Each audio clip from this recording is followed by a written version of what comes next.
Good evening, everyone. How are you all?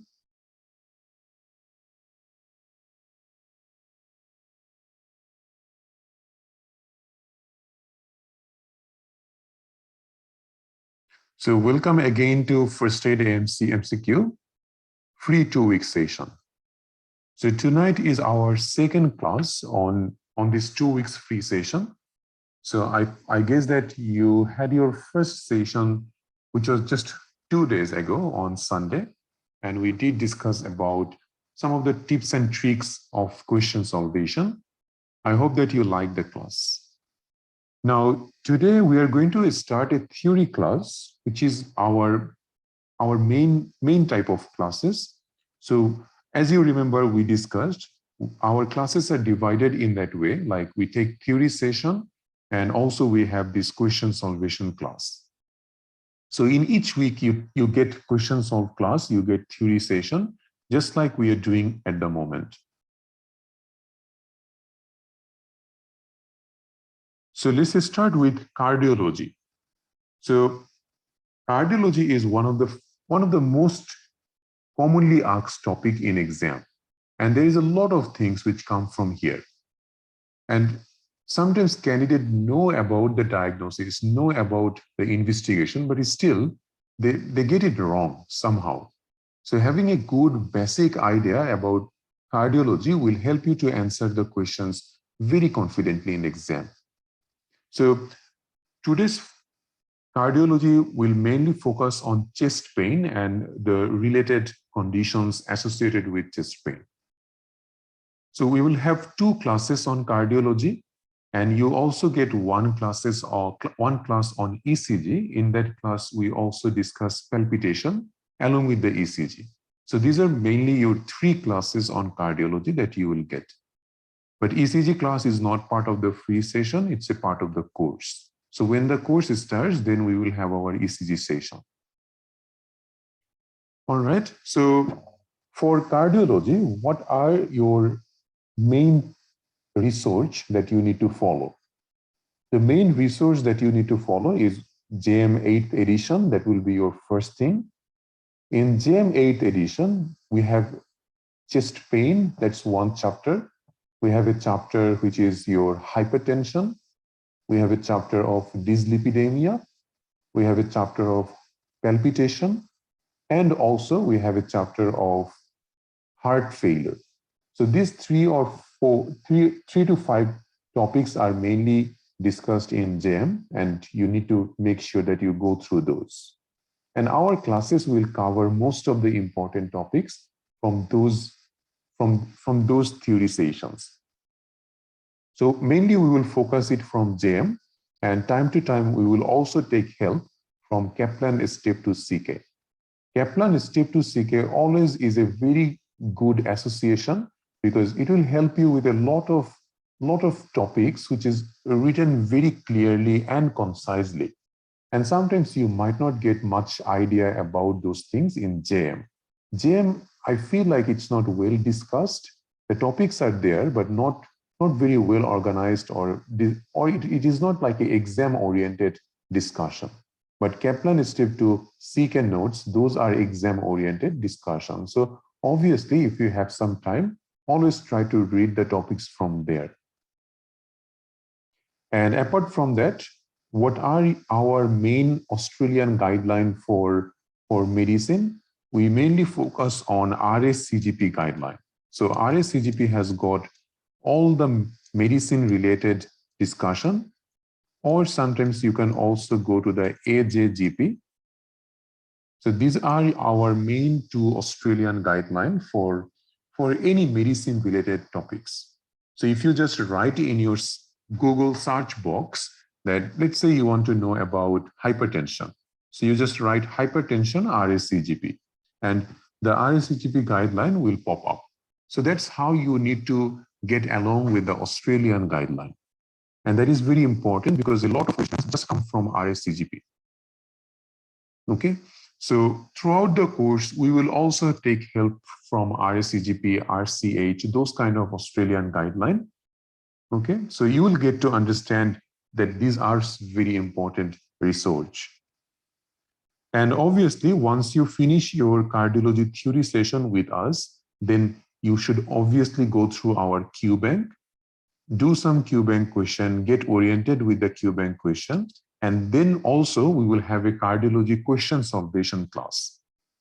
And after you have done that, then you go to our software, which is for the course student, and then you can appear the cardiology mock test in the software, which is the time-based one. So this is our approach. Every topic that we discuss, this is how we do it. So at the end, there will be nothing left which can come in exam that you don't know about. Okay, so I hope that you got some idea that how we are going to take the classes. Okay, so let's start with cardiology. But before that, let us show you a video how actually heart works, because that is the first thing that we need to know, right? So let's watch this video first. The normal heart has two sides, a right side and a left side, and four chambers, the top receiving chambers, or atrium, and the lower chambers, which are thick-walled pumping chambers, called ventricles. Red blood cell will come from either the superior vena cava or the inferior vena cava and enter into the right atrium. The blood then flows across the tricuspid valve to the right ventricle. The right ventricle then squeezes and ejects that blood cell into a vessel called the pulmonary artery. Pulmonary artery splits into two vessels, each going to the lungs.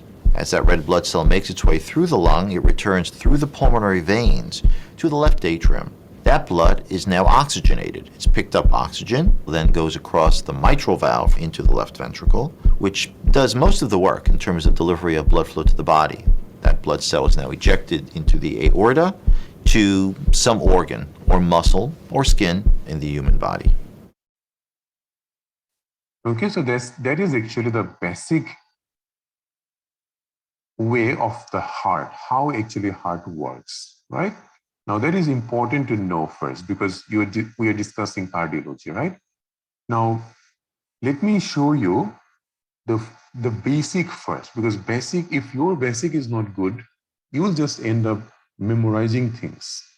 And memorizing medicine, it doesn't make sense and it's not interesting. So when you understand these things, this becomes much fun and interesting. Okay. Now, so what happens if, let's say this is your heart, and obviously heart has got four chambers like this. So the top two, these are your atrium, right and left, and this is the right and left ventricle. So what happens? Blood from your upper extremity and also your head and neck area will come through your superior vena cava into the right atrium, and also blood from your lower extremities through the inferior vena cava, it will come to your right atrium. So these are all deoxygenated blood carried by the veins. So this is superior and inferior vena cava carrying deoxygenated blood to your right atrium. And then through the tricuspid valve, this blood now will move to the right ventricle. And through the right ventricle, it will go to the lungs through pulmonary artery. Right? So until now, these are deoxygenated blood. So now blood from the right ventricle through the pulmonary valve over here goes to the pulmonary artery and then go to the lungs. So even pulmonary artery carrying deoxygenated blood. In the lung, this will become oxygenated blood, and then oxygenated blood will come to your left atrium. And this is your pulmonary vein. So pulmonary vein is carrying your oxygenated blood from the lung to your left atrium. From left atrium through the mitral valve, blood will go to the left ventricle. And through the left ventricle,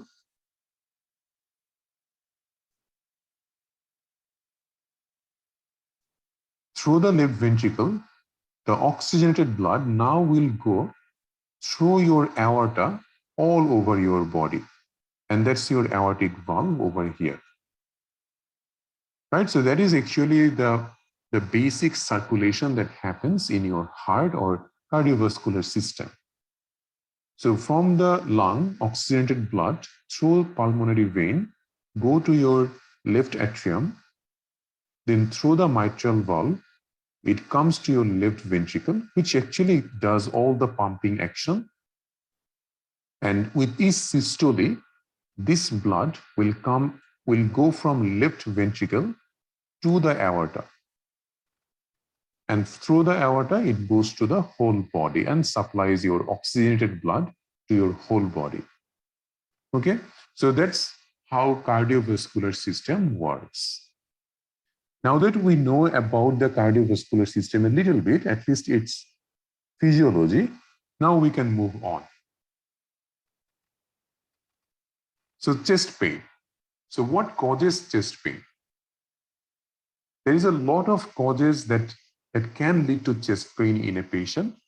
It can be cardiac, it can be vascular, it can be even lung-related issue like respiratory, could be gastrointestinal, could be musculoskeletal, or sometimes even neurological.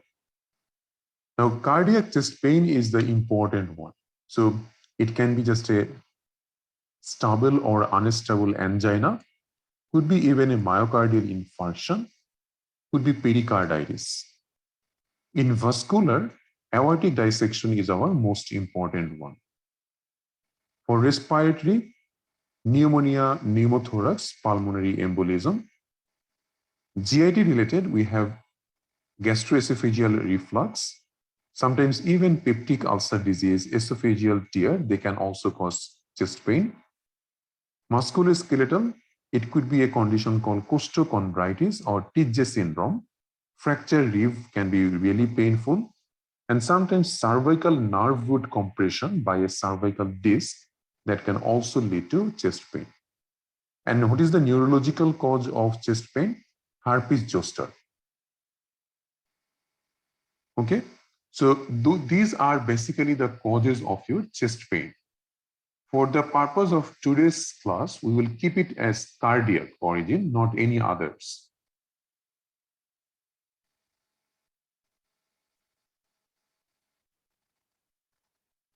You know, chest pain, characteristic of the chest pain can sometimes give you the cause of the chest pain.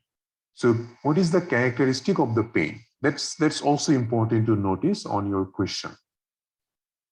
Cardiac chest pain, especially the pain of angina and acute coronary syndrome, the pain, the characteristic, the patient will say to you that it feels very tight on the chest, heaviness, or a pressured feeling. Sometimes, along with this chest tightness, patient with myocardial infarction, they can have associated nausea, vomiting, and sweating. If a patient says that the pain feels like a sharp knife-like or a stabbing kind of chest pain, that suggests that it could be a pericarditis, which is the inflammation of the outer layer of your heart. Always remember, if a chest pain sounds like a cardiac one, and if the chest pain persists for more than 10 to 15 minutes, we always think that it might be just a full-blown ischemic heart disease, especially myocardial infarction. We'll go into detail about this. We're just starting with the characteristic of the pain, so don't worry, we will discuss all of it. If a chest pain gets better after having nitroglycerin, like the GTN spray under the tongue, it suggests that it's either a ischemic heart disease or esophageal spasm. But if the chest pain gets worse with nitroglycerin, that suggests gastroesophageal reflux disease. Okay, so these are your characteristics of the chest pain. So if a chest pain feels like a tightness, heaviness, pressure, we think about ischemic heart disease. If it is sharp or knife-like, we think about pericarditis. If a chest pain responds to nitroglycerin, it's either esophageal spasm or myocardial infarction or especially angina. If it gets worse with nitroglycerin, that's gastroesophageal reflux disease.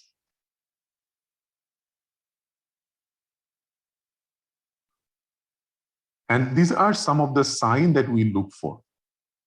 If a patient have a difference of more than 20 millimeter mercury systolic blood pressure in both arms, like let's say that you have checked blood pressure on the both arm, and one arm systolic blood pressure is 160 and other arm systolic blood pressure is 130. So obviously there is a more than 20 millimeter difference between these two blood pressure.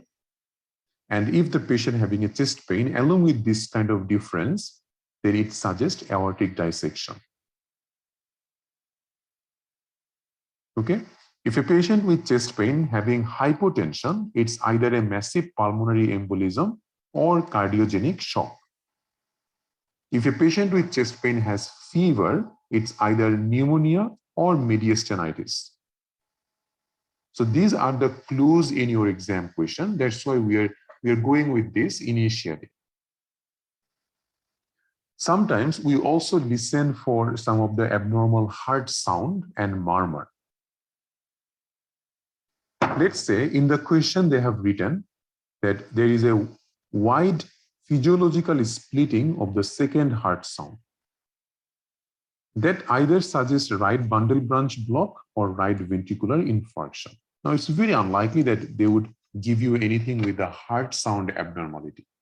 But one thing is important, that if you get a patient who is having a new fourth heart sound, that either suggests it's a stable or unstable angina or infarction. So new fourth heart sound, you think about ischemic heart disease. If you get a S3 gallop rhythm, that suggests underlying heart failure. So these two are important. Fourth heart sound, ischemia, and third heart sound, heart failure.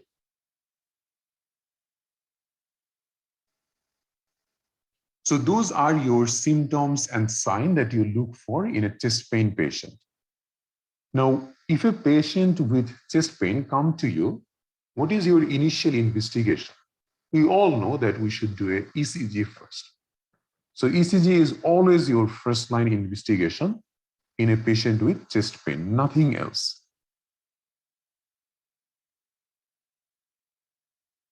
And obviously in ECG, you will get some of the features of MI or maybe some acute coronary syndrome. So you mainly look for ST elevation or ST depression. You look for any pathological Q wave. You look for T wave inversion, those kind of things. We will discuss this in detail in our ECG class. Then after ECG, what is your next investigation, which is very important to rule out myocardial infarction? There comes your cardiac enzymes. Now, cardiac enzymes, we mainly have this CK, MB, and cardiac troponin. There are also other cardiac enzymes, like if you look at here, so myoglobin, CKMB, and troponin, these three is our cardiac enzyme. But commonly, we do the troponin nowadays. Myoglobin have never seen to be done in Australia, and CKMB, not much. Now, CKMB, it is a specific test for cardiac origin chest pain, and it starts to be found in your blood 4 to 6 hours after onset of chest pain. It peaks in 12 to 24 hours, and it gets normal in 2 to 3 days. So after 3 days, if you do a CKMB, it will be normal. About the cardiac troponin, it also starts to get elevated in 4 to 6 hours time. Peak is also same, like 12 to 24 hours, but it normalizes in 7 to 10 days. So it has like a long period of time, at least 2 weeks, to get totally away from your blood. Okay, now let's discuss a little bit about cardiac troponin. There are three kinds of troponin, which we can find in a striated and cardiac muscle. Now, if you do troponin T and I, they have both like a similar sensitivity and a specificity for myocardial injury. So anything is fine. If you do troponin I or T, that's fine. But no, usually we do troponin I in here.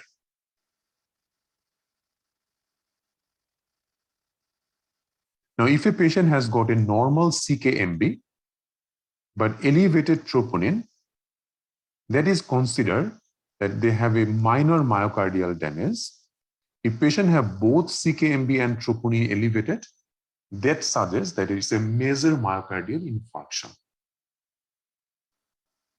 Because cardiac troponin can be elevated in your blood up to 2 weeks after symptom onset, you can't use this thing for a late marker of recent acute MI. There comes my first question. Like, let's say you have got a patient with a chest pain, and then you did a troponin, and troponin is normal. Troponin is elevated. And you ask the patient that when the chest pain started. Patient says it's been about 5 days.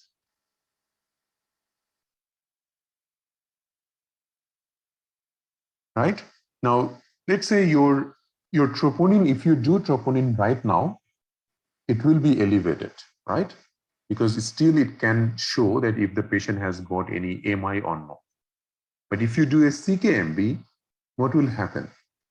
It might be just totally normal, right? So that's why in a late presentation of cardiac chest pain, you can't rely on CKMB because CKMB might be totally normal. So obviously you have to do a troponin at that time.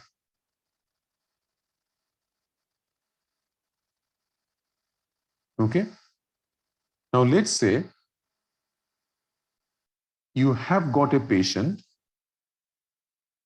who had recent myocardial infarction and a stent was put in about 10 days ago. And at that time, patient troponin was obviously high, right? But that's why it was called as myocardial infarction, and you put on a stent inside. Now, today, patient is also again having chest pain. You want to rule out if the patient has got a re-infarction. What test you would do?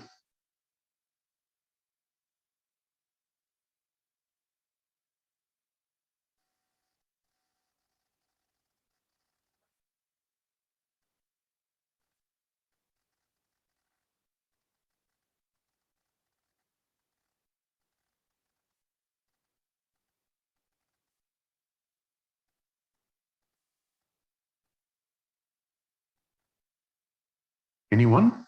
Yes. Very good, Dr. Madihab, Dr. Liubi, Dr. Awad. Yeah, so Dr. Aisha. So yes, we have to do a CKMB because if you do the troponin, still it will be elevated in this patient, right? Because it's until 2 weeks, troponin from the previous MI can be elevated in your body. So the main thing that you need to understand, if you want to find out a re-infarction in a patient within 2 weeks of a chest pain onset, then you have to do a CKMB. That's the only way to find out if it is a re-infarction or not. So we can see in here that CKMB needs at least 4 to 6 hours in your blood to get elevated after symptom onset. And usually after 2 to 3 days, it goes normal. your body needs at least 4 to 6 hours to show that troponin is elevated, and it can be there for at least 10 to 14 days. Now, a lot of time question will ask you that you have got a patient who has a chest pain, sounds like a cardiac one, has some cardiovascular risk factor like hypertension, diabetes, hypercholesterolemia. So you did a ECG and a troponin, and patient presented to you within 2 hours of onset of chest pain. And your ECG troponin is normal. What is your next appropriate management for this patient? So you want to send the patient home, or you want to do a repeat ECG after 4 hours, or you want to do a repeat troponin after 4 hours. So what is your next management?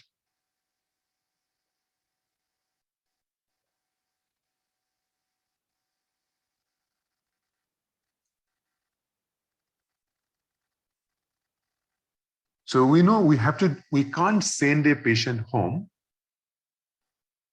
before doing a repeat ECG and a repeat troponin.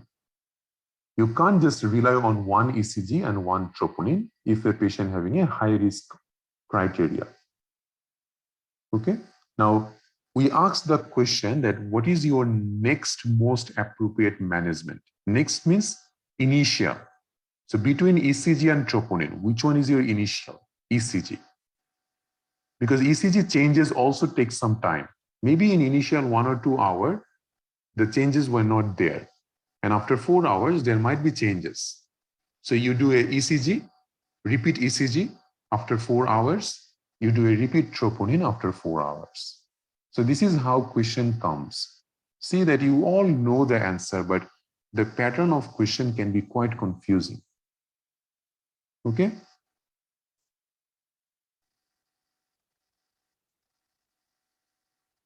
And also sometimes chest X-ray can be a good idea for chest pain, especially if you're thinking about any respiratory causes. So you might be looking for any pneumothorax, pleural effusion, pneumonia. If you think, then you can do a chest X-ray in a chest pain patient. Moving on to what are the main causes of chest pain? So obviously, apart from myocardial infarction, we have aortic dissection. Aortic dissection, the chest pain feels like very sharp, and it looks very excruciating pain, like sometimes even 10 by 10 pain in intensity. And patient will say that something is tearing. So it's a sharp, tearing, excruciating pain, and the chest pain radiates to the back. Okay, so any patient who is having this kind of symptom, you should think about possible aortic dissection. After that, if you do a chest X-ray in that patient, you will get widening of the mediastinum. And obviously, you would not start with a chest X-ray. You would start with the ECG first, and then maybe you will do a chest X-ray. But sometimes question asks you that, what is your most appropriate investigation for aortic dissection? So that is your transesophageal echocardiogram. That is our most appropriate or definitive investigation. Pulmonary embolism is another cause of severe chest pain, but this is not our today's session. We will discuss this one in respiratory system. Pericarditis pain, it is a sharp, stabbing, pleuritic kind of chest pain. And by pleuritic chest pain, I mean the pain which get worse with coughing, taking a deep breath in. So it's a sharp, stabbing, pleuritic chest pain, which get worse on lying down and gets better with leaning forward. And sometimes you can get a recent viral flu-like illness before onset of the chest pain. So what is the pericarditis chest pain? It's a sharp, stabbing, pleuritic chest pain that gets better with leaning forward and worse with lying down, and might have it can be preceded by a recent viral flu-like illness. And obviously, if you do troponin CKMB in this patient, it will be normal.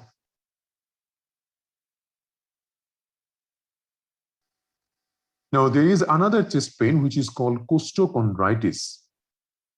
Costochondritis pain, very important because these things can get confusing in the exam.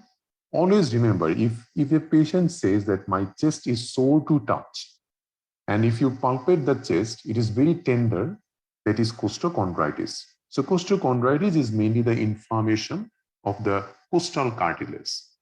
And patient usually get pain. Sometimes that can be exacerbated with taking a deep breath in. So pain that get worse with inspiration, and if you palpate the chest, it will be tender to touch. It is costochondritis. Treatment is anti-inflammatories.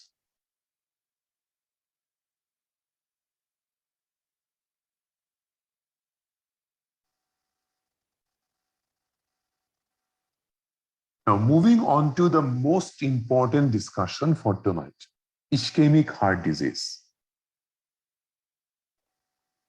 So ischemic heart disease, it is one of the most common cause of chest pain, especially in the middle-aged and elderly patients.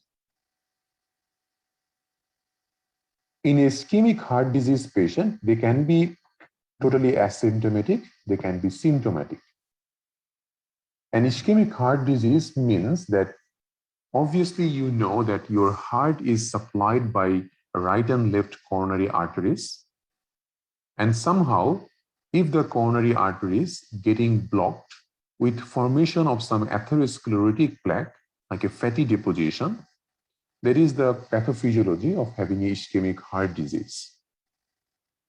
If it is a little bit of fatty deposition, but the lumen is still intact, that is most likely you will get totally asymptomatic patient. They will not even come to you. When the atherosclerotic plaque start to progress, and then there is a lack of blood going, or the blood now takes some time to get into the heart, that is when you start to get the symptom. And maybe you will just get symptom during overexertion, like exercise, playing, going uphill, so or during even walking. So when you get chest pain with exertion only, that is the time it means that the fatty deposition is now progressing.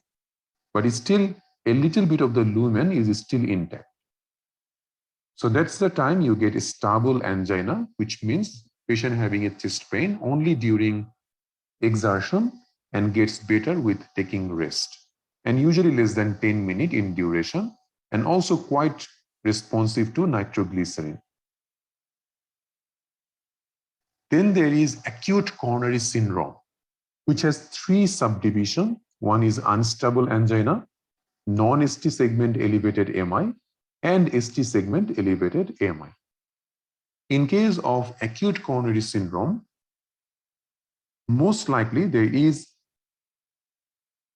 total obstruction of these coronary arteries.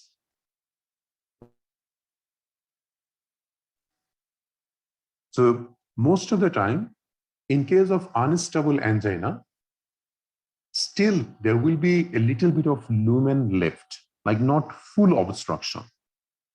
Same with non-ST elevated AMI, it will still have a little bit of blood flow. But when it becomes ST segment elevated AMI, it's a total obstruction of blood flow. There will be no blood going to that particular heart area. So that's your ST segment elevated AMI. In case of unstable angina, patient will have chest pain, sometimes even with rest, or with exertion, but not quite responsive to taking rest or nitroglycerin. And the time duration will be more than 10 minutes. And when it becomes myocardial infarction, chest pain will be for a long duration and it will not be any effect with nitroglycerin or taking a rest. Okay, so that's your stable angina, unstable angina, ST segment elevated AMI and non-ST segment elevated AMI. So what are the risk factors of having this kind of ischemic heart disease? The single most important one is hyperlipidemia or elevated cholesterol. Two questions come. What is the most common risk of having a cardiovascular disorder? The most common risk is hypertension. And if the question asks that what is the worst risk factor? And worst risk factor for a coronary artery disease patient is diabetes mellitus. Because having a diabetes with coronary artery disease, that has actually the worst prognosis. Okay, so these questions, they would ask you, what is the most common risk of having a myocardial infarction? Most common is hypertension. If they ask what is the worst risk factor, that is diabetes mellitus. Now, let's do a question. A 48-year-old woman comes to the office with chest pain that has been occurring over the last several weeks. The pain is not reliably related to exertion. Pain not associated with exertion, most likely it is not cardiac. She is comfortable now. Location of the pain is retroesternal. Pain sometimes associated with nausea, no shortness of breath, and pain does not radiate beyond the chest. And no risk factor as well. What is your most likely diagnosis in this patient? Always remember, before menopause, having a chest pain due to ischemic heart disease in a woman is very, very unlikely. But after menopause, yes, you should always think about possible cardiac chest pain. But before menopause, especially at this age, we would not think about myocardial infarction at the first place. Because the estrogen usually gives stability to the heart for a woman, but when estrogen is no more producing, then the risk of having a cardiac chest pain increases just like a man. So retroesternal chest pain associated with nausea, which does not have anything to do with exertion, most likely it's a reflux. Because others, if you see that it's not unstable angina, because unstable angina would have some relation with exertion, pericarditis pain would not be for several weeks. And you know the characteristic also. Pneumothorax patient will have chest pain and they would come to you like within hours or days. Prinzmetal angina, very unlikely that they will ask you Prinzmetal angina in the exam. We'll discuss what that is. So the discussion is when a patient has chest pain and etiology is not likely to be cardiac ischemia, the most likely causes are either it's a gastroesophageal reflux, either it's a peptic ulcer or gallstone. And if a 48-year-old woman had chest pain with no risk factor, it is very unlikely that her chest pain will be ischemic heart disease. So that's a tip. Menstruating women virtually never have myocardial infarction. Okay. Another question, which of the following is the most dangerous to a patient in terms of coronary artery disease?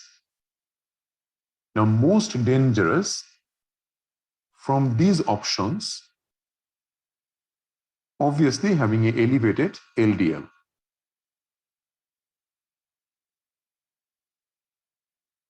Okay.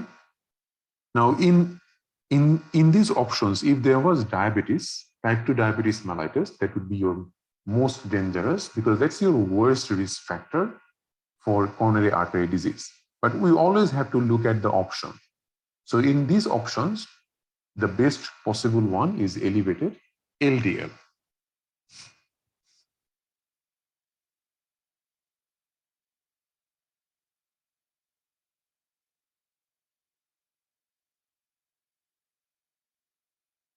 Now, sometimes having a hypertriglycerides can be also quite dangerous.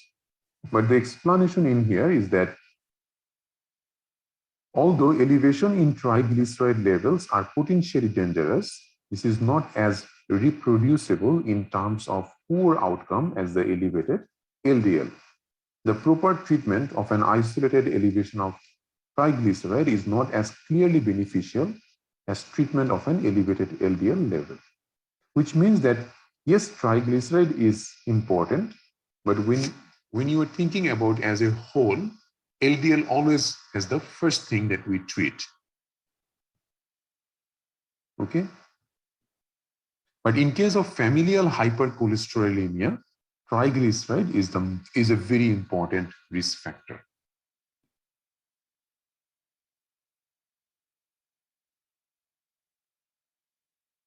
The other question about the risk factor, correcting which of the following risk factor for coronary artery disease will result in most immediate benefit for the patient. So most immediate benefit is if someone can stop smoking, that would be the most beneficial for this patient. So smoking cessation result in greatest immediate improvement in patient's outcome for coronary artery disease. Now, moving on to more interesting part. Let's say you think a patient has got acute coronary syndrome, which means it's either unstable angina or it is myocardial infarction. Either it's a non-ST elevated or ST elevated AMI. You do a ECG first. In the ECG, if you get ST elevation, then you already know that it's ST elevated AMI. Now, if there is no ST elevation, then the confusion starts. If no ST elevation, then it can be either a unstable angina or it could be non-ST elevated AMI. Okay? How we differentiate between a unstable angina and a non-ST elevated AMI? That's the next question. You do a troponin. If troponin positive or elevated, that's non-ST elevated AMI. If troponin normal, that is unstable angina. Okay, so in case of an acute coronary syndrome, if in the ECG, if there is no ST elevation, you do the cardiac marker. Cardiac marker negative, unstable angina. If it is positive, then it's AMI. All right.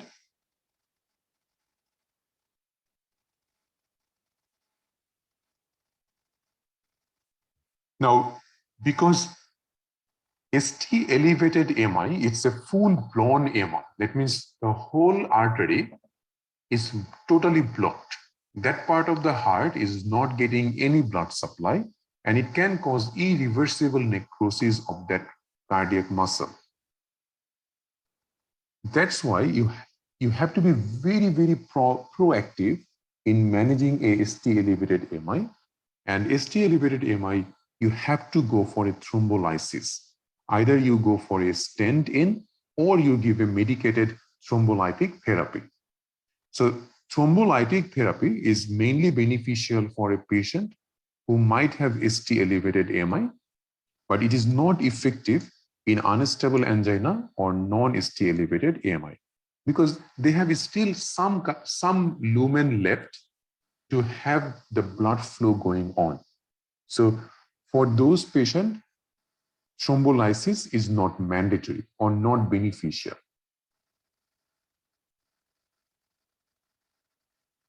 So let's move on a little bit about the discussion of ischemic chest pain.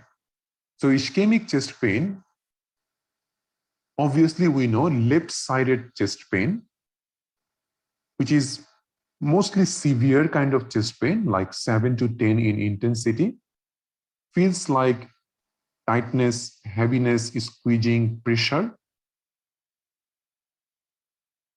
And the duration of it is more than 10 minutes and does not get better with rest or nitroglycerin. It can be exacerbated by physical activity, cold, or even sometimes emotional stress. Associated symptoms that you can get is shortness of breath, nausea, excessive sweating, dizziness, or lightheadedness.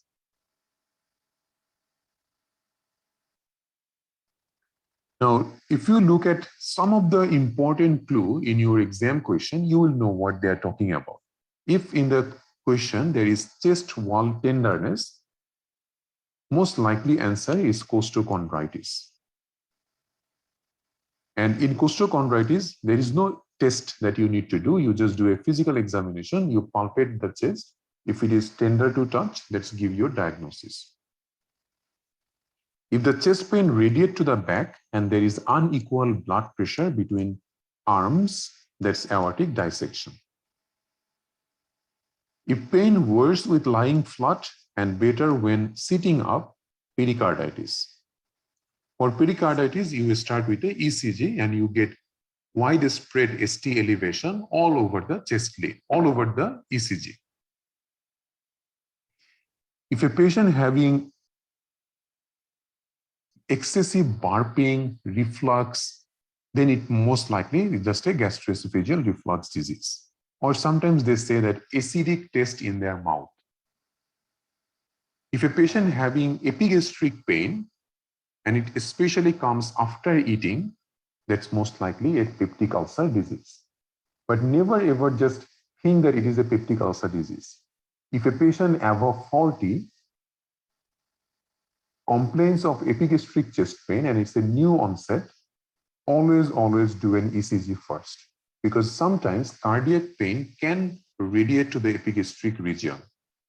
So there are lots of cases where doctor missed that part. The patient might die also if you miss that. So that's why above 40 or having a multiple cardiovascular risk factor, if a patient having new onset epigastric pain, do a ECG first. Then you think about other things.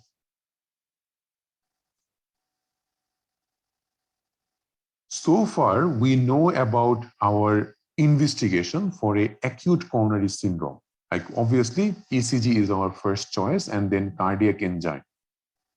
Now, the next thing that is a little bit of confusing for a lot of you is that what if a patient does not have myocardial infarction, but patient is high risk, and maybe patient started to have a stable angina as well. For someone who is having ischemic heart disease, but not MI, like just a stable angina, for those patients, you have some other test to find out how severe is their heart condition. And that is the confusing part in the exam. The first test that we have is called exercise tolerance test or a stress test. Stress test, it is a very old investigation, but it's still quite commonly done. And it is usually done for a chest pain which you don't know the cause, or you are not sure that is it a cardiac or not. And you have done an ECG, nothing is there. So patient getting chest pain and patient has some risk factor, but the chest pain is not quite characteristic. ECG you have done was normal, but you want to know that is it a cardiac origin or not. So that's the time you do the exercise tolerance test. In this stress test, patient actually will run or walk over a treadmill, and because then you are doing an exercise and you will look at the ECG if there is any changes in the ECG when patient doing this exertion. That is what we call as a stress test. To do the ETT, you need two basic things. That one, there is no underlying ECG abnormality, and two, that patient obviously has to have. Patient has to exercise. If a patient has severe knee arthritis, obviously you are not going to ask the patient to run on a treadmill. Okay, so it depends if a patient is able to exercise or not. So if this is fine, then you can go for a stress test. What if you can't read the ECG, which means that there is some baseline ECG abnormality, like maybe a little bit of left ventricular hypertrophy, or maybe there is some T inversion just in one lead. So it's not totally normal, like there is a little bit of abnormality in the ECG. In that case, obviously you can't do the stress test. Then there are two other modalities that you can think about. One is nuclear isotope scan, which is the thallium scan.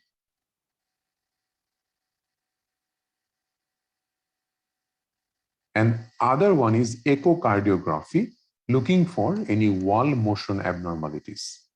In the echocardiogram, that's an ultrasound of your heart. Ultrasonographer will look for any heart wall moving less than normal. And that is what we call as regional wall motion abnormalities. So regional wall motion abnormalities. That is a very important finding. So we can do an echocardiogram looking for this, or we can do a nuclear scan, which is a thallium scan. And that can also find out that if one of the heart muscle is not getting enough blood supply. So what are the reasons for a baseline ECG abnormality? It could be a left bundle branch block, left ventricular hypertrophy, patient already on a pacemaker, or using digoxin. So these are the main reason of ECG abnormalities. Now let's talk about this thallium scan and echocardiogram. Normal myocardium, that means your heart muscle, will pick up this nuclear isotope, and you will see that all the myocardium is well perfused. But if you see that, let's say this is your heart, and everywhere the nuclear scan or thallium uptake is fine, but only this part of the heart muscle did not have enough thallium uptake. That means that this part of the heart is not getting enough blood supply. And that suggests that the coronary artery which supply this region having some buildup of atherosclerotic plaque. So that's what you try to find out in a thallium scan or myocardial perfusion scan. This is what we call normally in here, MPS, myocardial perfusion scan. And obviously, a normal myocardium will move on contraction, especially when the left ventricle is pumping, then obviously the wall will move. If that wall is not moving, that means there is a reduced wall motion. And reduced wall motion suggests that that part of the heart is not getting enough blood supply. So you either do a nuclear scan or a echocardiogram if patient has got a baseline ECG abnormality. Now, what if patient does not have any ECG abnormality but cannot exercise? If a patient is not able to exercise, then there is two choices. Like you can give some pharmacological medicine which will act like patient is running. Like that can actually make the heart run. So one of them we have is this dipyridamole or adenosine in combination with the nuclear scan. Okay? Or there is dobutamine in combination with the echocardiogram. So if a patient is not able to exercise, then your choice will be to give some medication so that heart is running as if patient is running. Okay? So that's how you do it. So either you go for a dipyridamole with a thallium scan, or you give dobutamine along with the echocardiogram. Now, this is actually a good table of our discussion so far. Let's say what actually we look for in all of these tests. In exercise tolerance, obviously we see that during exercise, if patient heart is not doing fine, or during exertion, if the patient producing the cardiac chest pain. We have exercise thallium scan in which patient has baseline ECG abnormality, but patient is still able to exercise. In that case, patient will run on a treadmill, and we will just do the thallium scan in that way. Exercise echo is the same thing if patient having a baseline ECG abnormality. If patient does not have any baseline ECG abnormality but cannot exercise, then we go for dipyridamole thallium scan or dobutamine echo. Okay.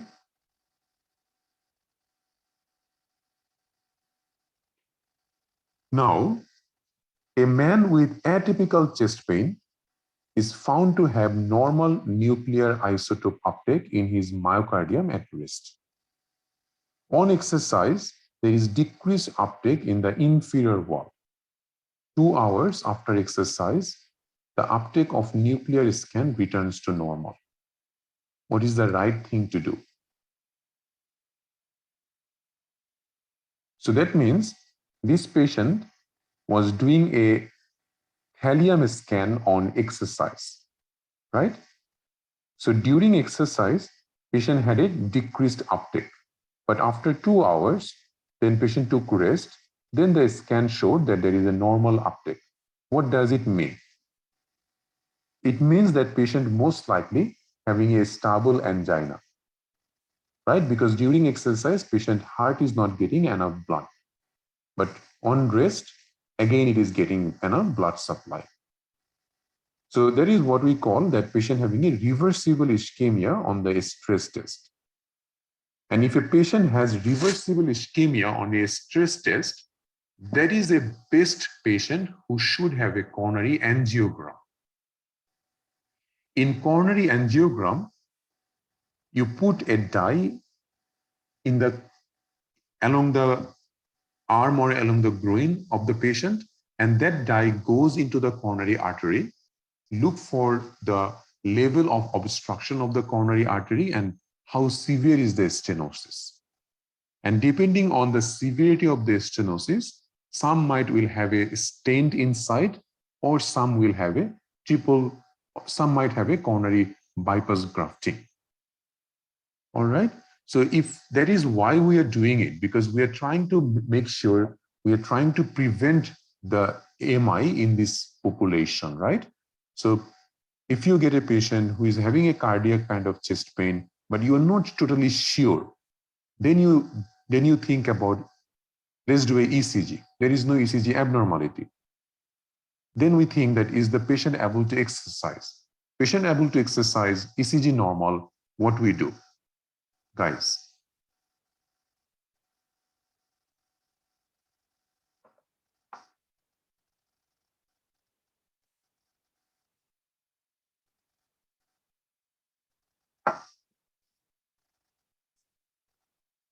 Anyone? Yeah. So we do the exercise tolerance test, ETT. Patient cannot exercise. What do we do?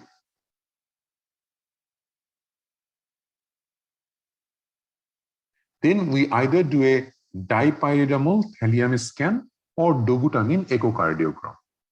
I know this is hard, but that's fine. If patient able to exercise but ECG abnormal, then you have to do either a exercise thallium scan or a exercise echocardiogram. All right, so this is a very clear idea now you should have in your head. Questions come from here, so make sure you know about it perfectly. And obviously, if any of these tests come back positive, then that patient has got a reversible ischemia, and he is a very good candidate to have a coronary angiogram. In coronary angiogram, it can show exactly where is the stenosis and how much stenosis the patient has got. Depending on that, further management will be done. So angiogram, it determines, is this patient going to have an angioplasty, which is the stent, or a bypass surgery? Now have a look.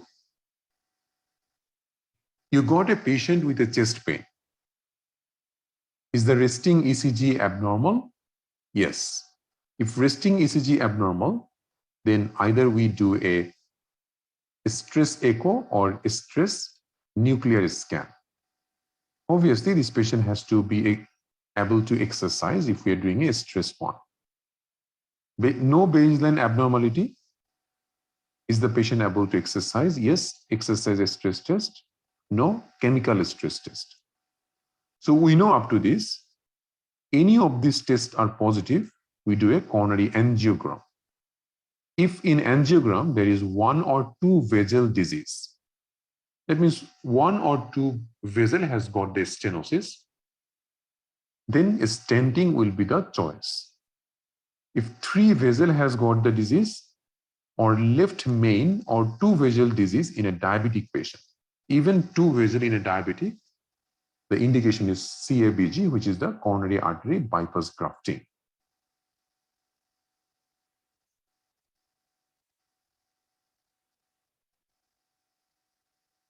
Okay. So that's your all the stress tests that can come in your exam. Then there is another test, Holter monitoring. So what is Holter monitoring? Time to time in the question, you will get this option a lot.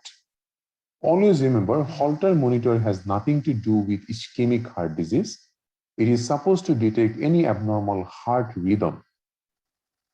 So this is a continuous 24-hour ambulatory ECG monitor. That means you will be doing your work, everything you will be doing, but the ECG will record the rhythm of your heart. That means it is mainly for someone who has got arrhythmias or heart block or ectopic beats, anything which is rhythm related. For them, you do a Holter monitor. Never ever do a Holter monitor to find out if this patient has got a ischemic heart disease. Okay.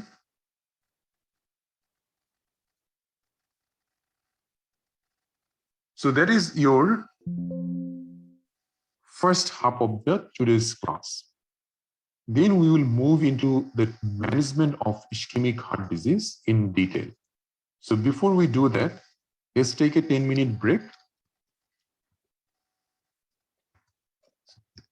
Okay.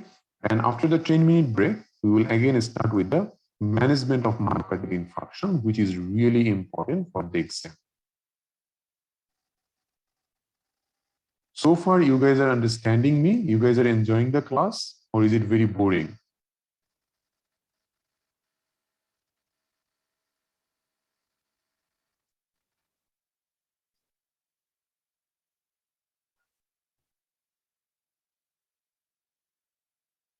Good. All right.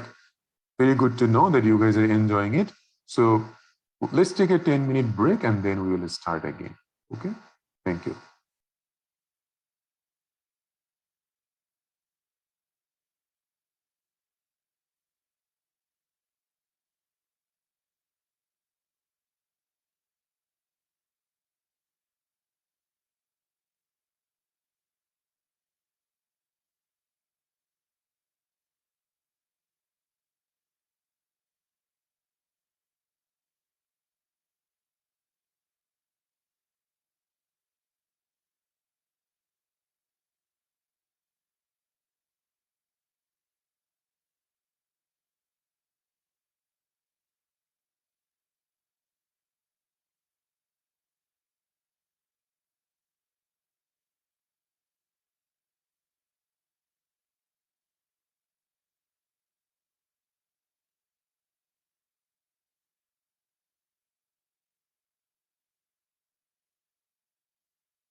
All right, so let's start again.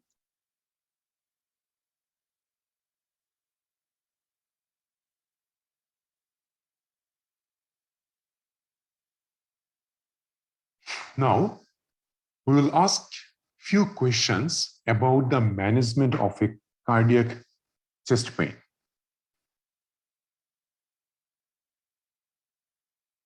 Now, let's say that you have got a patient. Now, this is not a 48-year. Let's say that this is a patient who is a 55-year-old female, comes to the office with chest pain that is occurring over the last several weeks. And pain is not reliably related to exertion. She is comfortable now, retrosternal pain, no hypertension, ECG normal. What is the most appropriate next step in your management? CKMB, troponin, echocardiogram, ETT, angiogram, angiography, a lot of other things. So chest pain occurring over the last several weeks in a 55-year-old woman, and ECG is normal. You have to choose something from here. Now, I understand that it might not be anything, right? Because patient does not have any of the high risk criteria, but still you have to choose something from the option. So if we think that this is a cardiac chest pain they are trying to say, and obviously sometimes patient might be very confused about their pain. So chest pain above 45 or above 40, we will always want to find out what's going on. So if there is no baseline ECG abnormality, for this patient, obviously we would not need to do CKMB or troponin because it's been occurring for several weeks. For this patient, the best option would be ETT. All right, so because this is if it is a cardiac pain, it will be a stable angina or a reversible ischemia, right? So for a reversible ischemia, first test or next step is always a ETT. Okay. Now come to the management of cardiac pain.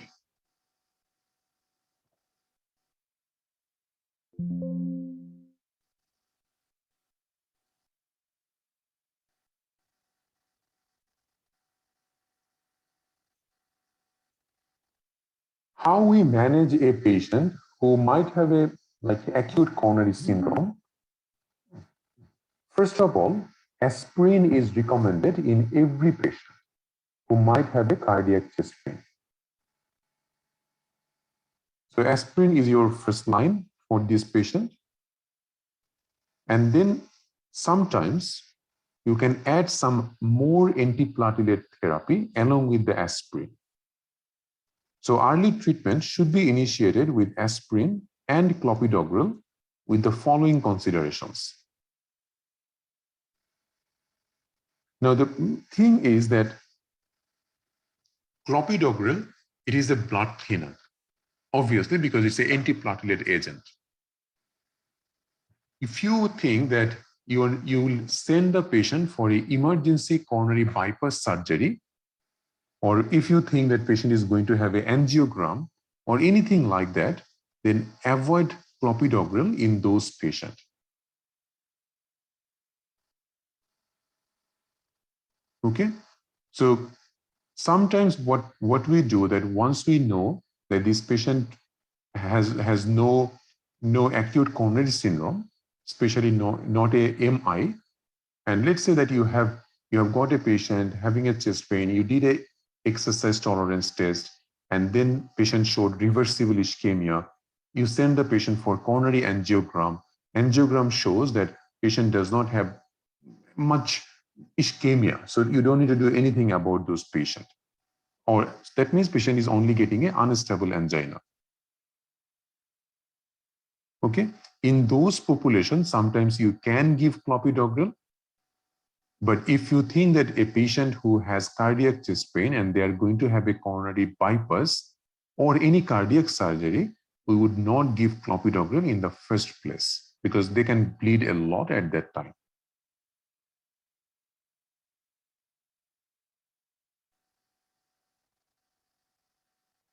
The first line of management in a patient who you suspect to have an acute coronary syndrome, especially let's say MI, either it's a ST elevated or non-ST elevated MI, the first line treatment is called monotherapy.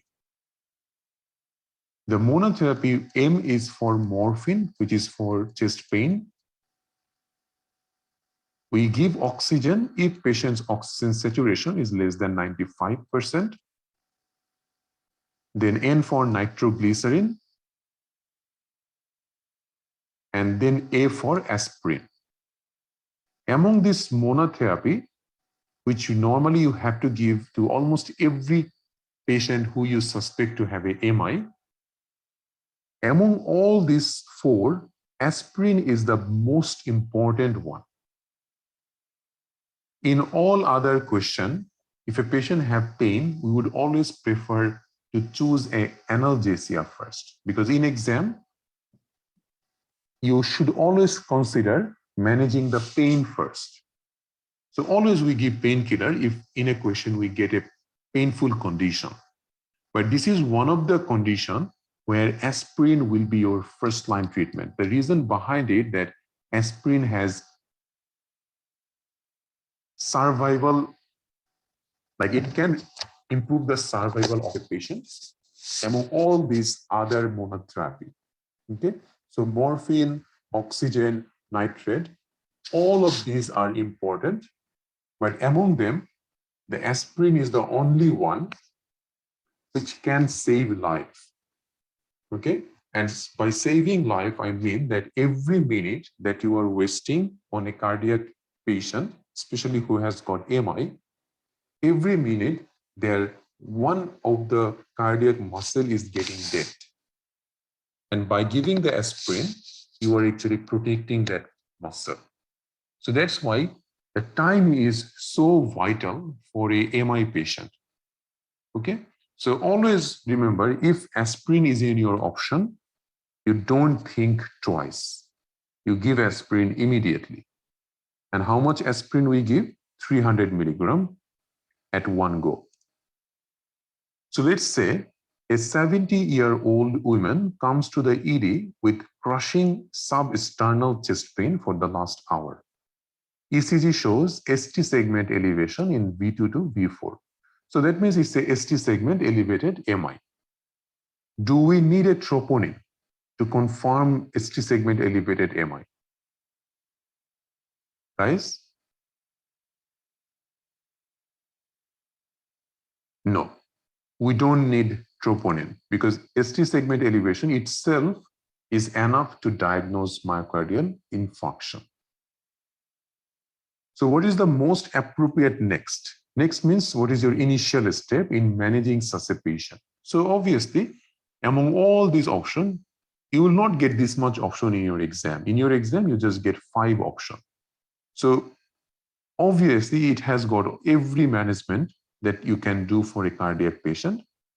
Among them, aspirin is your next step. Okay?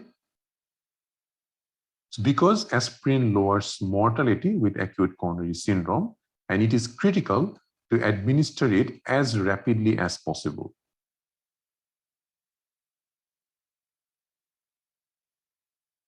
And what is the next? Next step after giving aspirin? In a ST segment elevation, you don't wait for any other thing. Obviously, that patient will get morphine, oxygen if needed, nitroglycerin if needed. But once you know that this patient has got a ST segment elevation, you send the patient to the catheter lab. In the catheter lab, patient will get the percutaneous coronary artery intervention. Most likely, they would try to do the thrombolysis. Either they can do a stenting at that time. If contraindicated or not available, then thrombolytic drugs. So the next question comes like this. You have got a 70-year-old woman comes to the ED with a crushing substernal chest pain for the last hour. And EKG shows ST segment elevation. Aspirin has been already given. So then what is your next step? CKMB, oxygen, nitroglycerin, morphine, thrombolytics, metoprolol, atorvastatin, angioplasty, troponin, and lisinopril. So what you are going to do in this patient? For a cardiac chest pain, always remember, in ST segment elevated MI, after aspirin, angioplasty is your best choice. So angioplasty has the greatest mortality benefit of all the steps listed in the question. All the answers are correct because you are obviously going to give morphine in the patient. You are giving a lot of other things, but those does not lower mortality. Only two things has the mortality benefit. One is aspirin, another is this angioplasty. Okay. So that's the main thing that you remember, because in exam, you will end up getting these questions. So if angioplasty is not possible, let's say patient is in a rural area and you will need more than 12 hours. Okay, like let's say that not more than 12 hours. Usually we say within 90 minutes of having your patient into your emergency department, within 90 minutes, if you can do the stenting, you do that. And if it is not available in your rural hospital, you don't wait. You go for the thrombolytics.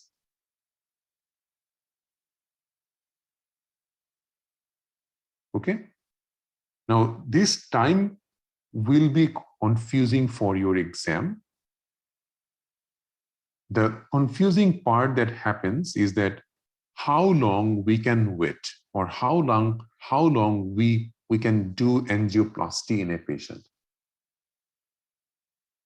Let's say angioplasty is available in the hospital and patient came to you after, let's say, even 16 hours after onset of chest pain. So 16 hours after onset of chest pain, doing angioplasty rapidly does not change the scenario. Okay, that patient most likely will have all of those done, but we say that until 12 hours of symptom onset, you can do angioplasty or thrombolytics. And so there are two kind of things that makes this confusion in the exam. One is this patient eligible to have a urgent thrombolysis? And thrombolysis, either it's a thrombolytic drug or angioplasty. Angioplasty is your stenting. So is this patient eligible? And this eligibility depends on how much hours it has passed since the chest pain onset. So if the chest pain started before 12 hours, then the patient is eligible to have an urgent stent or thrombolytics based on the availability. The next thing is that it's not about onset of chest pain, it's about how much time you can waste. When a patient has MI and he or she entered into your hospital, you can usually, we say that 90 minutes to 120 minutes. So 90 minutes is your limit that you have to do angioplasty when this patient entered in your hospital. So this is called golden hour. Like a patient with a myocardial infarction entered into your hospital ED, you have 90 minutes to do the PCI to that patient. That doesn't mean that if this same patient had this chest pain started about 4 hours ago, so that patient still can have a angioplasty. Okay, so these two you should not get confused. The problem is that one is this patient needs an urgent percutaneous intervention, which is the angioplasty, and that eligibility depends on the onset of symptom. If symptom onset less than 12 hours ago, then you can have this patient to have that angioplasty done or thrombolytics, both. Now, the other issue is that doesn't depend on the chest pain. The other thing is just like it's a hospital protocol that you have to maintain, that a patient entered into your emergency department and you already know that this patient has got a MI. Once the patient entered into your ED, you have 90 minutes to do the percutaneous intervention. Okay? So that is actually like the hospital protocol. You have to go for it. That's the thing. So don't think about the 90-minute or 120-minute thing in the exam. Think about the 12 hours because that is what needed for your answer in the exam. Okay, let's say I'm giving you a scenario that will be more better, I feel. And trust me, this confusion has, like a lot of candidate has this confusion. So let's say that you have got a patient who is a 55-year-old male,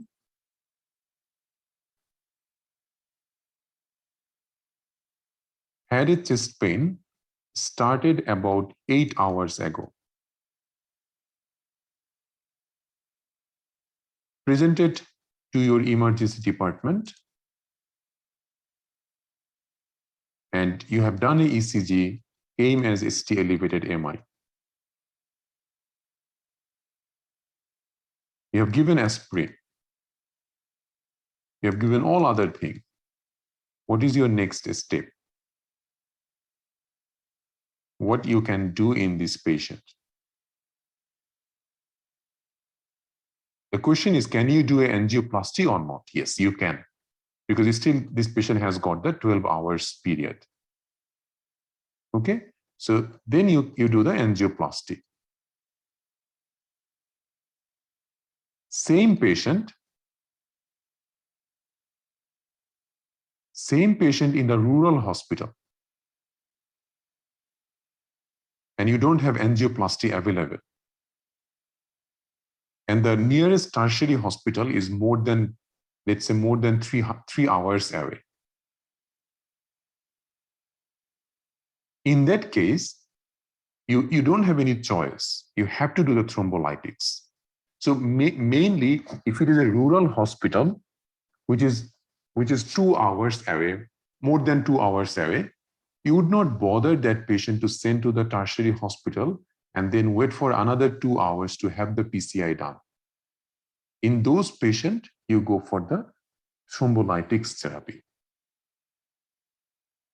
And both thrombolytic and this angioplasty, the best time is less than 12 hours. After 12 hours, benefit of doing those are not that much. Okay, many cardiologists would do that, but the benefit is not that good if we do it less than 12 hours ago. Is this clear now, guys? So a lot of people would think that it's been 8 hours, so that 90-minute time is already gone. So we can't do angioplasty. So that's not the case actually. In that way, there will be no one who would get angioplasty actually, because 90 minutes is not really high, right? There are sometimes ambulance take 90 minutes to take a patient. So in that way, like no one would get a stenting done, but that's not usually the case.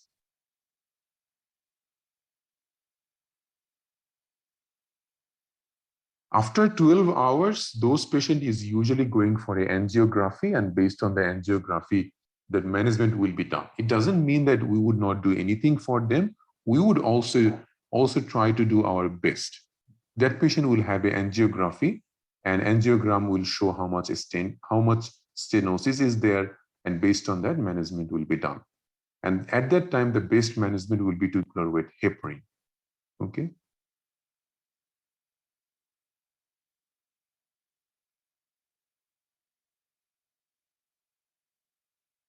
Yes, Dr. Khalid, that's right.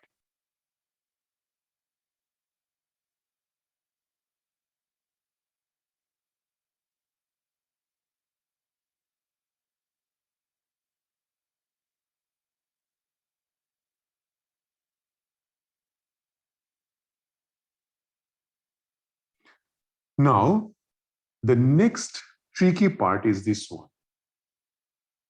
Remember, I told you that thrombolysis, either angioplasty or a medication, this is only beneficial for a ST elevated AMI because that patient has got no blood in that specific artery.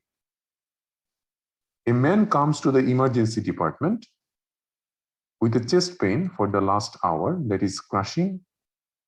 ECG shows ST segment depression in lead V2 to V4. Aspirin has been given. What is the next appropriate step in management of this patient? Now, this is a ST depression, not ST segment elevation. ST depression or T wave inversion, these two are sometimes a feature of non-ST elevated AMI or unstable angina. Because the best approach in this case would be to do a troponin, okay? Because that would be the best option, because if we do a troponin, we would know that is it a AMI or just an unstable angina. Because that is not in your option. You have already given aspirin, which is our first management. What would be our next choice? Remember, thrombolytics are not going to help in here. And AV6 is not our first choice. And angioplasty also not important. Metoprolol or beta blocker, not your first line, but this will be added later on. Now, between nitroglycerin, morphine, and low molecular weight heparin, what has more benefit? The more benefit is this low molecular weight heparin. Okay. So heparin will prevent a clot from forming in the coronary arteries. It does not dissolve clot that has already been formed. When the patient has acute coronary syndrome and there is no ST segment elevation, there is no benefit of thrombolysis. Nitroglycerin, morphine, oxygen are not associated with a clear reduction of mortality. Still, I feel like most likely they are thinking about non-ST elevated AMI because of this ST segment depression, which is usually you would not get any ST segment problem in an unstable angina. And also because it's been about an hour, this patient has got the pain. That's why most likely they are thinking it's a non-ST elevated AMI. But best approach would be to do a troponin first before deciding what we want to do next.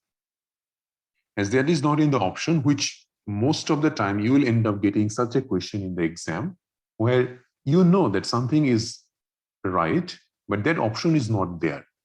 Then you have to think that what is the next best one.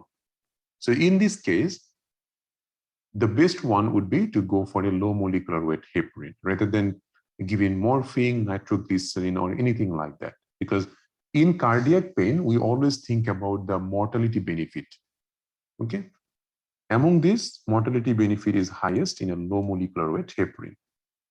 The basic is that if you have got a patient who is suspected to have non-ST elevated AMI, the best approach would be heparin.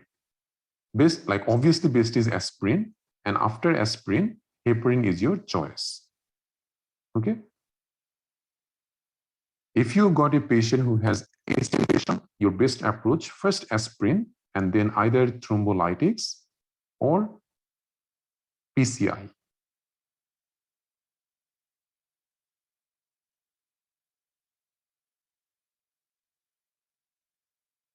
Normally for a unstable angina, we would not go for a low molecular weight heparin. I know it's given in here, but if it's just an unstable angina, it is not like very important to do the low molecular weight heparin. Okay, they would usually get aspirin, beta blocker, ACE inhibitor, nitroglycerin, those kind of things. And obviously, for an unstable angina patient, you would arrange a urgent coronary angiography to find out how bad it is. And if they are high-risk patient, sometimes we just give the low molecular weight heparin when patient is staying in the hospital. So that's case by case. So invasive management, early coronary angiography and revascularization are recommended in patients with non-ST elevated MI and high-risk feature, which means that obviously if it's a non-ST elevated MI, still that patient will require a coronary angiography for revascularization within 48 hours. Because for someone who has got non-ST elevated MI, if it is not treated, that patient will end up getting a full-blown ST elevated MI within 48 hours. Okay? Cool. So that's your management of MI. We know that typical pain of myocardial infarction is substernal, left-sided sometimes, pressure inequality or tightness. It can radiate to the neck, jaw, shoulder, and arms. And often the pain has associated nausea, vomiting, dizziness, and sweating, and sometimes even shortness of breath. The symptoms of MI last more than 20 minutes and does not respond to nitroglycerin. Sometimes there is a condition called silent MI, especially for someone who is diabetic. They might not even get the chest pain. So if they are high risk, especially if they are elderly, and having a shortness of breath, nausea, vomiting, think about silent MI.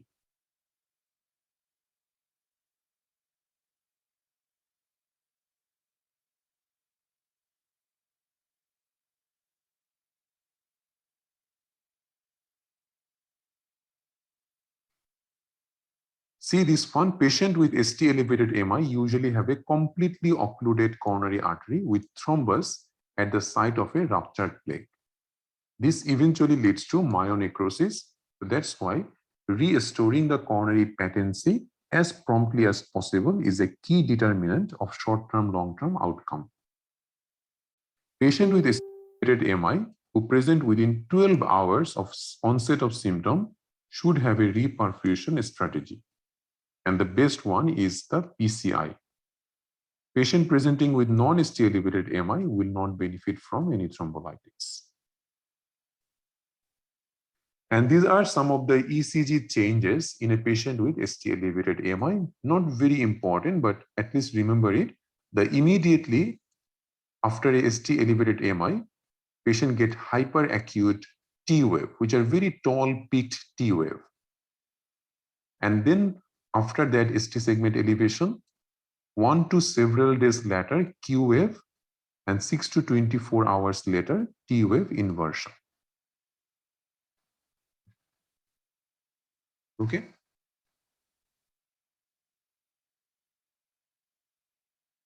We know about the emergency reperfusion therapy.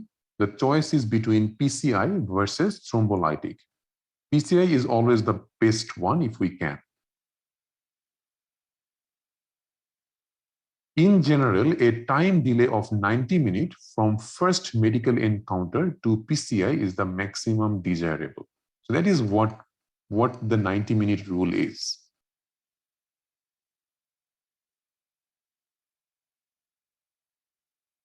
For patient presenting with ST elevated MI at a facility without PCI access, transfer to another facility capable of performing PCI usually takes too long. Where PCI is delayed, not available, reperfusion with a thrombolytic therapy should occur unless contraindicated. Okay, so that is what we are talking about. If you think that your hospital doesn't have PCI access, transferring that patient to another hospital, it takes time. Where you should not go for that, you just do the thrombolytics. Thrombolytics such as streptokinase or TPA, tissue type plasminogen activator, usually do the reperfusion. they usually do the lysis of the clot. And same, even for thrombolytics, less than 12 hours is our goal. But when you go for a thrombolytic therapy to a patient, you have to make sure that that patient does not have any contraindication to the thrombolytic. So what are the absolute contraindication of thrombolytics?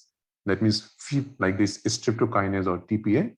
If a patient has got active bleeding disorder, had a significant head or facial trauma within the last 3 months, suspected aortic dissection, prior history of intracranial hemorrhage or history of ischemic stroke within the last 3 months. So these are the high risk criteria that you can't do thrombolytic in those patients. What if a patient presented late? That was lot of your question was that, right? What if a patient presents 12 hours after symptom onset? Reperfusion therapy with either PCI or fibrinolytics is not routinely recommended in patients who are asymptomatic and hemodynamically stable and who present more than 12 hours after symptom onset. In those patients, you would do a inpatient coronary, in those patients, usually you would do a coronary angiogram, and based on the coronary angiogram, you either go for a stenting or bypass grafting.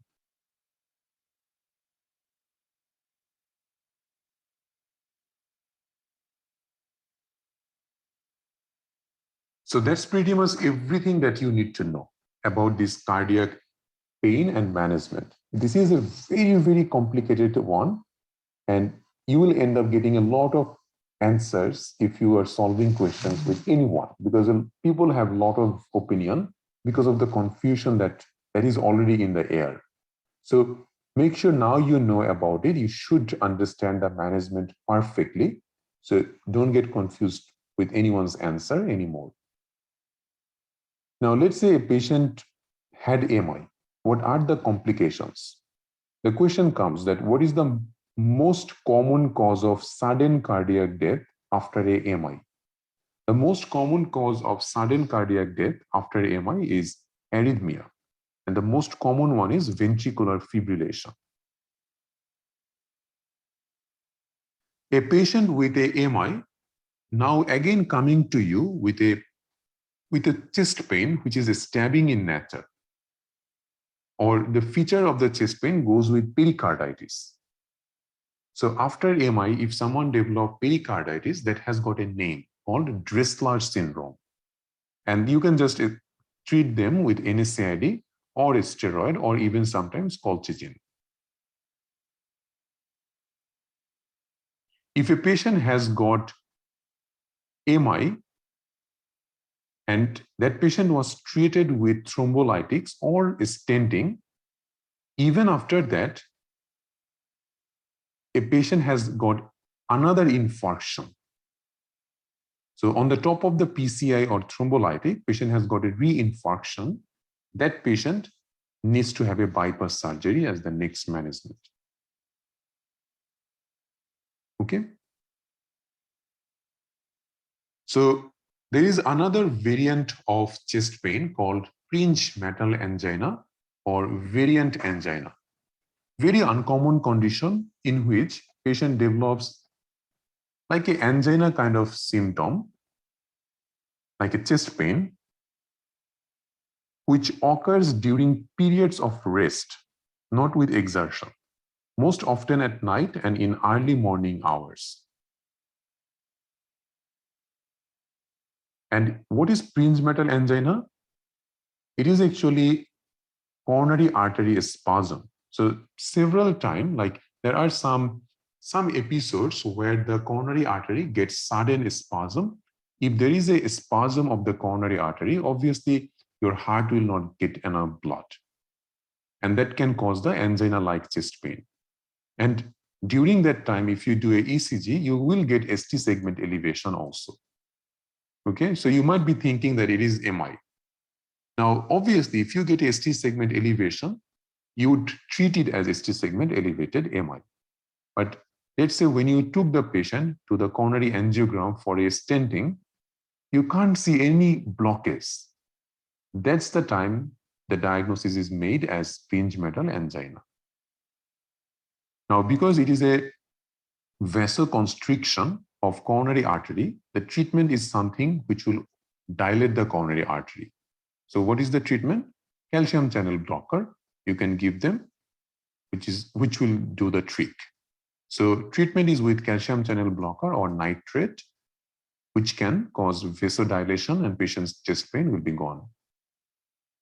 So in this case, you get an angina-like chest pain, but if you do exercise tolerance test, if you do coronary angiography, that will be normal. And that's give you a diagnosis. All right.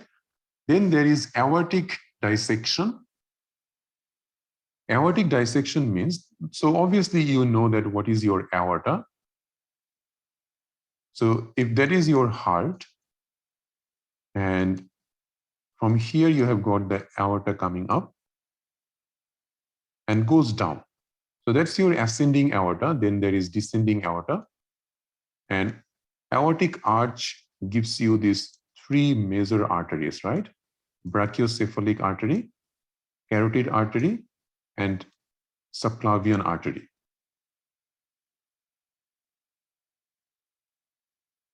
Now, aortic dissection means tear in the muscle of your aorta, and then the blood will collect in that false lumen. And because it is a tear, patient will have severe chest pain. Now, there are mainly two types of aortic dissection. If the dissection or tear happens proximal to the subclavian artery, that is called type A, aortic dissection. If aortic dissection happens distal to the subclavian artery, that is called type B aortic dissection. It is important to know about it because the management is different. Because type A is very close to the heart, the mortality is very high with a type A aortic dissection. And management is only surgery. But most of the time, this patient will be dying. Okay, so this patient will be dead. But type B, because it is not very close to the heart, still you might have a chance to save the patient. And that patient's main management or initial management is to control the blood pressure, because this patient usually get a very high blood pressure. And you can't reduce the blood pressure suddenly too much. So initial management for a type B aortic dissection is to control the blood pressure by IV beta blocker, which is the IV labetalol. Okay, so IV labetalol will be your first choice. And after that, you can give nitroprusside, hydrazine. Those medications can be done later on, but IV beta blocker, labetalol will be your first choice, and then surgery if needed. We already know that aortic dissection, the chest pain is sudden onset, severe, midline, has a tearing, ripping sensation, and radiates to the back. Sometimes it can also radiate to the abdomen, flank, and legs. You will get inequality in the pulses. If you think that this patient has got an aortic dissection, the best test to consider is the transesophageal echocardiogram. But initially, you will obviously do a ECG because patient has got a chest pain. But if the question suggests that there is an aortic dissection, after doing the ECG, you have to do the transesophageal echocardiogram as soon as possible. What is the alternative of transesophageal echocardiogram?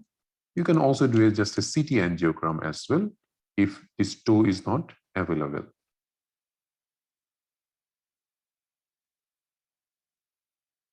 Okay, so that's all about your aortic dissection.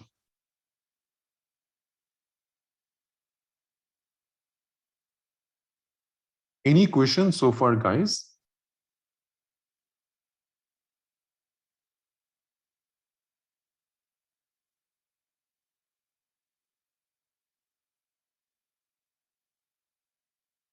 Now, pulmonary embolism, we don't discuss it in our cardiac class. We will discuss it in our respiratory class in detail. Okay, so let's not go in that direction. That's more or less about our today's session. Okay, so that will cover your initial cardiac presentation, especially focusing on chest pain, myocardial infarction, ischemic heart disease, all of it. Time to time, you should take help from MedBullet, because MedBullet has got some quite a good explanation. If you look at here,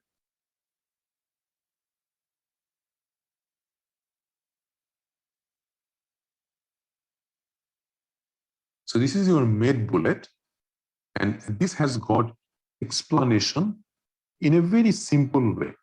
So as you can see, they also give you a question scenario, and then we see that what is this is called a Stanford A and a Stanford B.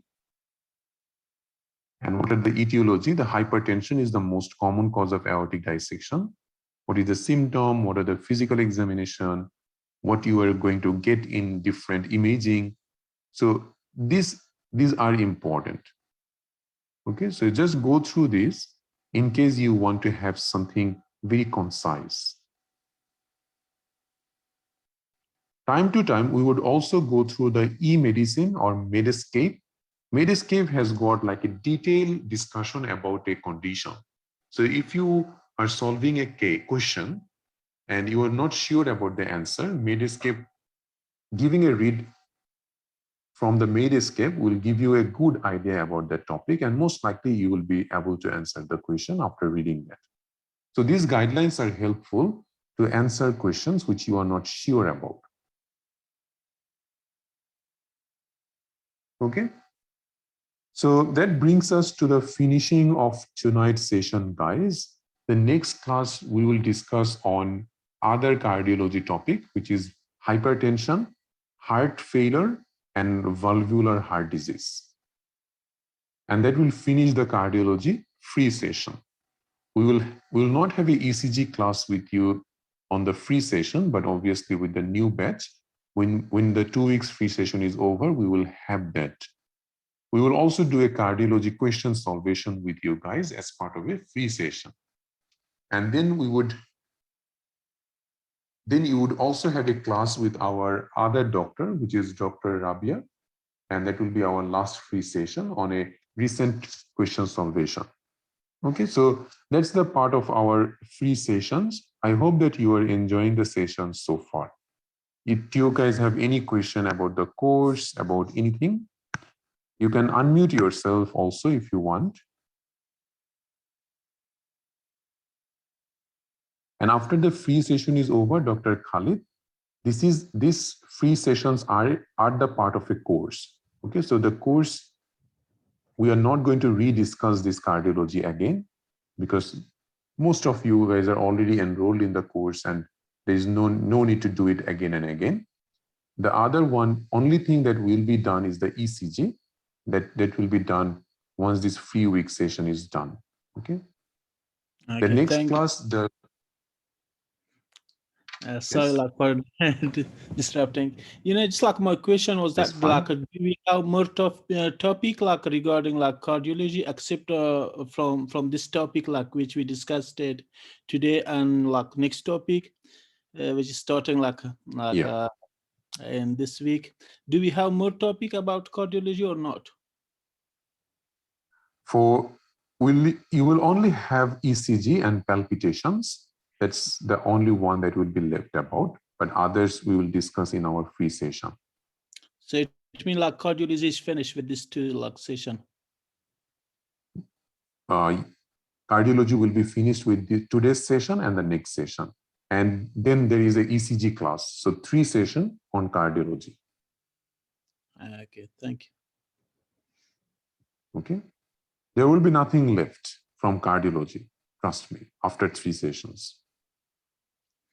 How about the recall? Like, do we have like a recall on cardiology as well, like to be discussed in the group?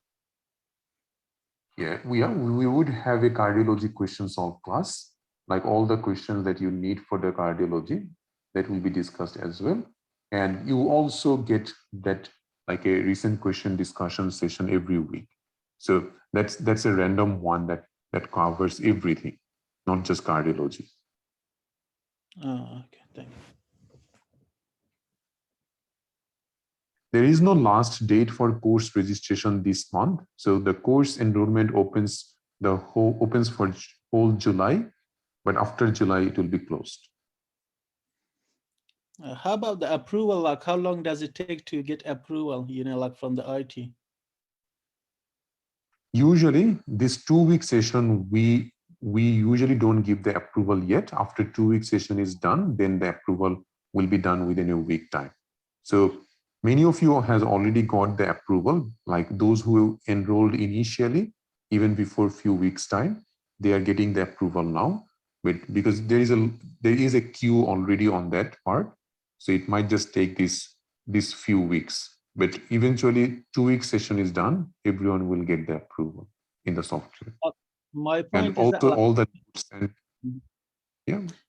sorry, like my point is that, like the people who already paid the amount and plus create the account, and they are only waiting for the approval, like when they will be able to get the approval, like even like the 2-week session is finishing now. Yeah, within 2 weeks free session, they will get the approval. So, okay, it's not like a clear date, then we can get the approval, because like we really want, the material, like, so we want to like work on the mock test and plus get the like edition of I like the journal. understand. That's the main point. Yeah, I understand all of it. Now I understand, Dr. Khalid. It is because at the moment we are mainly focusing on the 2 weeks free session. But once the 2 weeks free session is done, which is actually like you have only 1 week left. So within 1 week, everything will be uploaded. So you just need to wait for another 1 week. Okay. Sorry for asking you too many questions, but only last question for me. Like once we get like the approval, can we still get the video which is recorded like from the previous session? Like, Yes. can we have access to that video as well? Like this session and the next session which is coming later on? You only get because this is a video recording. So once we take the class, then the recording is uploaded in your software. Okay, so just within 24 hours of one class, you get it in your software immediately. Okay, that's good. Thank you so much. No Hello, worries. doctor. How are you doing? Good, Dr. Muhammad. How are you? Great. Doctor, when is the next session going to be, the free session? Next free session, it's on 10th of July. Did you 10th of guys July. get that class schedule or not? Did you get the class schedule, Dr. Muhammad? Sir, I'm really not sure. I did not see that. I'm not sure if I received. No. Are you a member of our first aid AMC MCQ group? Yes, I am. Yes. Maybe not. Okay. Well, I am on that group and I see your videos, and it's just that I did not pay the fee till now. I plan to do it in a couple of days.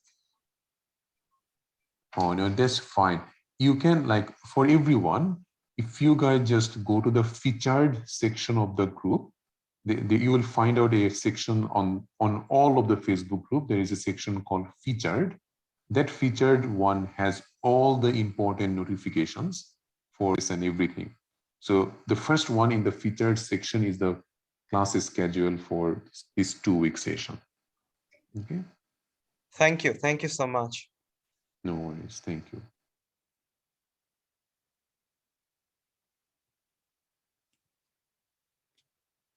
No, the class is actually on Sunday, Tuesday, and Wednesday. Wednesday class is done by Dr. Rabia, but because I have already taken the question solvation class this week, so there is no classes on Wednesday. We are mainly focusing on this 2-week session, and after 2-week session is done, then the classes come back as Sunday, Tuesday, and Wednesday. Okay. Hello, doctor. How are you? Good. Dr. Sanjita?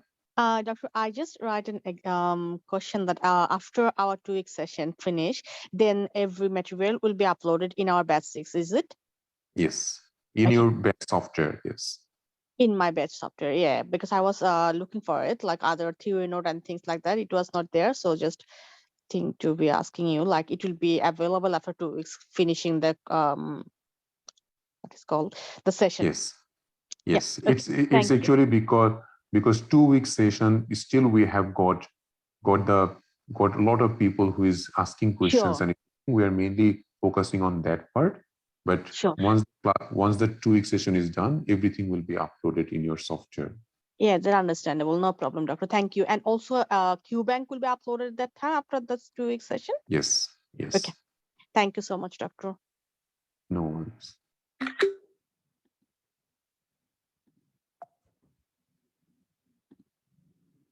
Any other questions, guys?